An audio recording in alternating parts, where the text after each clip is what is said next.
This right here is a puppy. And puppies are a blank slate. That means whatever you put in is what you're going to get out. And most people make a big mistake with puppies is they play too much with them and they don't give them enough structure. So they end up with a big dog that has no structure and doesn't understand what he should be doing and what he shouldn't be doing. So the first thing you want to do when you have a puppy is make sure he's fitted with a good collar and a good leash, because you don't want to be chasing the dog around. That becomes a game to the puppy. So as you see, this puppy runs away and runs away and runs away. It's super simple for me to catch him because he has a leash on. So the first thing you're going to need with your puppy is going to be, like I said, a nice collar and a leash. And I use a long line, about a 12-foot line. You can buy them on Amazon. You can buy them at your local pet store. The collar I like to use on a puppy is going to be a martingale collar. I think it's the most beneficial collar to start the dog off with, the puppy off with, because it gives them a simple connection to us. Remember, every part of what we do with the puppy is traveling down the leash or down the line. We want to make everything positive with the puppy. We want the puppy to have tons of good experiences, and we want to kind of limit the corrections we give the dog, because the dog doesn't understand what he's doing wrong yet. We can only give a dog corrections if they understand what they're doing wrong. So I'm going to hold on to this line and I'm going to let him run around like a crazy man that he is, and I'm going to give him rewards when he gets near me. I'm going to try to use things that he likes, like treats, so that he's rewarded for all his interaction with me. And I'm going to keep the rewards coming with something like this.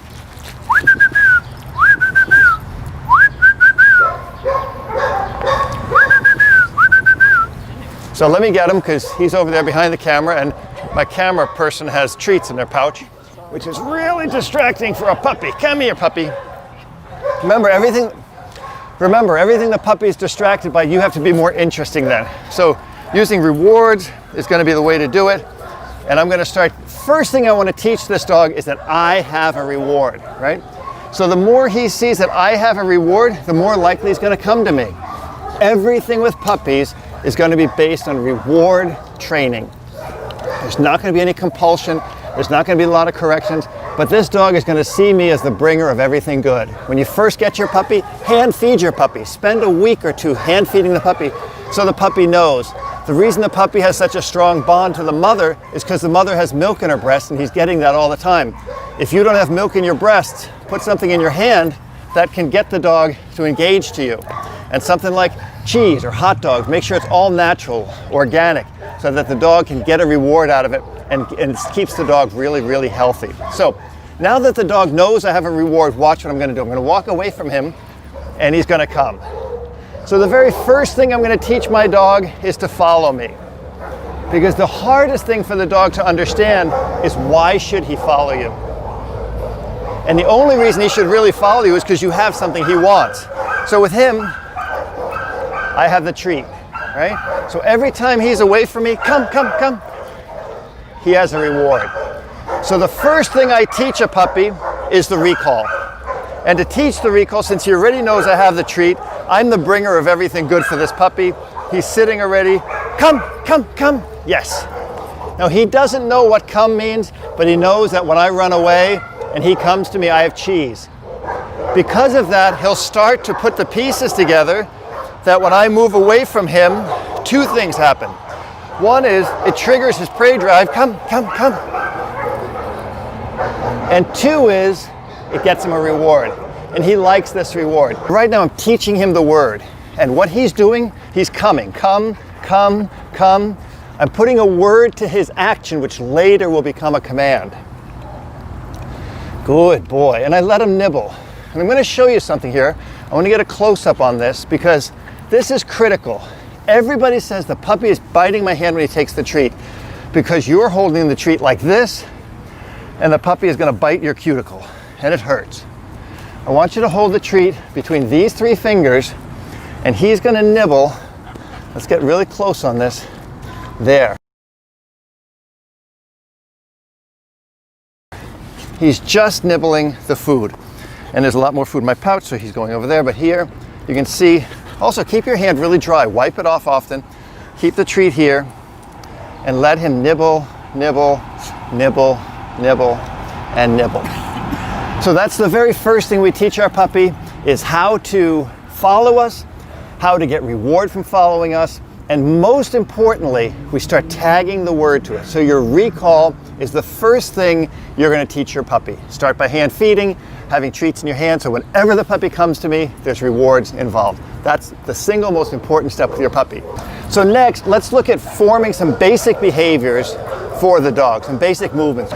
Using a placeboard for your dog is really, really, really important. What we want to teach the dog is to be on a different surface, right? And this here is a little raised bed that I love to use with my dogs. And here I'm going to start teaching him some basic positions. The first one is going to be down. And to teach him the down, I'm going to hold the treat to his nose, bring it between his toes. I'm going to wait till that little butt hits the ground, and it might take some time, right? So here, there he goes. Yeah, good boy. And he starts to get more and more treats when his butt hits the floor. From there, I'm going to move him to a stand because that's a natural position. Notice I'm not teaching the dog a sit. I'm going to get him to go down, good boy, and hold it, go back down. Right now, what I'm trying to shape is the biomechanics of this movement. That means from here, from a stand to a down. I'm not telling him the command yet until he does it.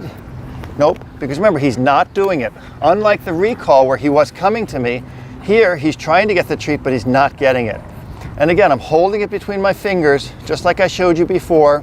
I don't want to pull the cheese away from him just yet, but I want to show you that here, when he goes down, some dogs you can help push down by pushing their shoulders back. Other dogs will rebel against it and don't like it. So you have to wait for, yeah, good boy. And I gave him the whole treat that time. Down. And look how perfectly he's doing it now. Good, stand. And teach your dog to stand. This is an important position for the dog to learn. Good, stand, and down. Good. Notice how easy he's doing it now. Now he understands the biomechanics. Now I can tell him down, put the treat down, and he goes down. I can go from here and say down, put the treat down, and he automatically goes down. And you've solved one of your first big problems, and that is how to get your puppy to lie down.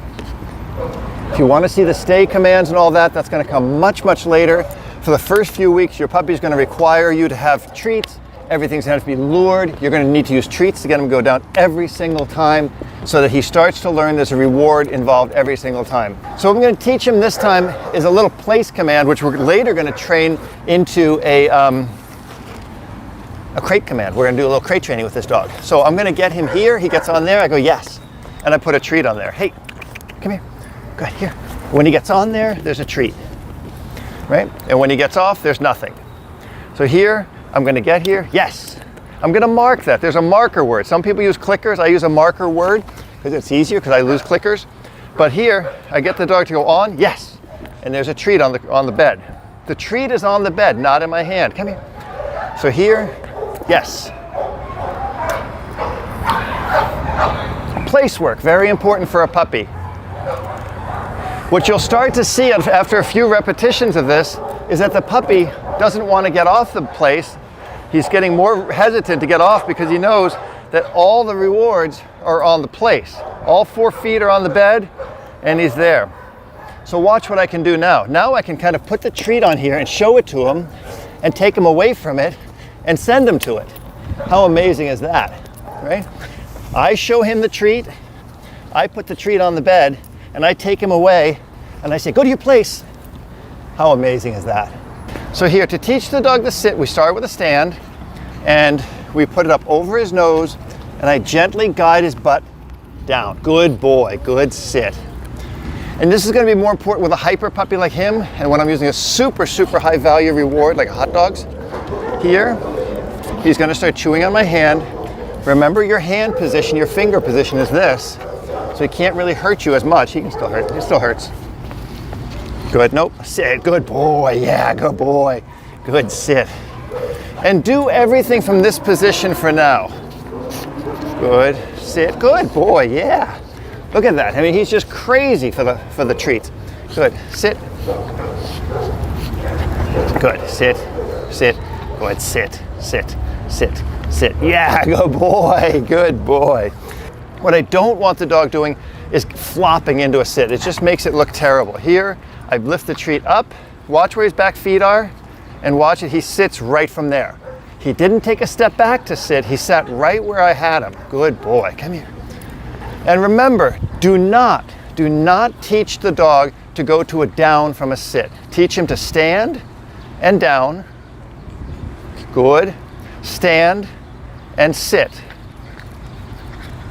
The movement here is very important. This is the top of the arrow, this is the middle of the arrow, and this is the bottom of the arrow. I should say the arrowhead, right? Bottom of the arrowhead, middle of the arrowhead, top of the arrowhead. That one piece is worth everything. Good boy.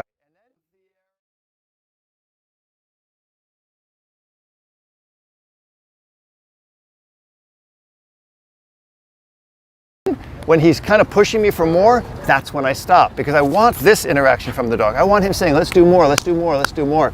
I don't want to push him to a place where he's running away from me and not wanting to be near me, because that's when you have a problem with your dog, and that's when you're going to fall into a big crisis in dog training, because you're going to have to force your dog to train, and that is no way to teach a dog at all.